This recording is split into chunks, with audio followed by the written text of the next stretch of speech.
ইসলামী bank news top 10। Ishraq হোসেনকে mayor হিসেবে শপথ পড়াতে আর কোনো বাধা নেই, রিট খারিজ। জনস্বার্থে নয়, রিটের উদ্দেশ্য ছিল রাজনৈতিক, বলছেন আইনজীবীরা। আন্দোলনকারীদের প্রতি কৃতজ্ঞতা প্রকাশ করলেন ইশরাক হোসেন। দুই উপদেষ্টার পদত্যাগে সরকারকে 24 থেকে 48 ঘণ্টা সময় দিয়ে আন্দোলন স্থগিত ঘোষণা। ইশরাক হোসেনের বিরুদ্ধে রিট খারিজে দ্রুত শপথের ব্যবস্থা নিতে সরকারের প্রতি আহ্বান বিএনপি মহাসচিবের।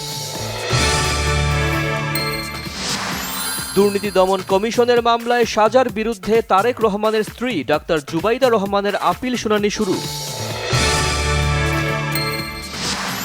তারেক রহমানকে নিয়ে জাতীয় নিরাপত্তা উপদেষ্টা ডক্টর খলিলুর রহমানের বক্তব্যে দেশের মানুষ হতবাক ও ক্ষুব্ধ, বললেন রুহুল কবির রিজভী।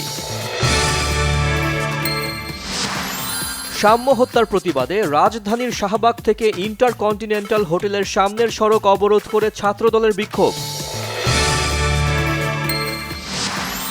বাংলাদেশে জনগণের মৌলিক স্বাধীনতা ক্ষুণ্ণ করেছে অন্তর্বর্তীকালীন সরকার, অভিযোগ হিউম্যান রাইটস ওয়াচের।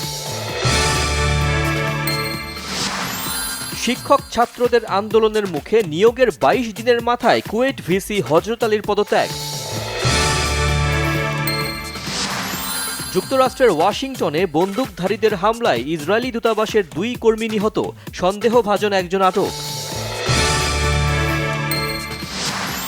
ইউরোপা লিগে টটেনহ্যাম চ্যাম্পিয়ন, ম্যান ইউর স্বপ্ন গুঁড়িয়ে 41 বছর পর ইউরোপিয়ান ট্রফি জয়।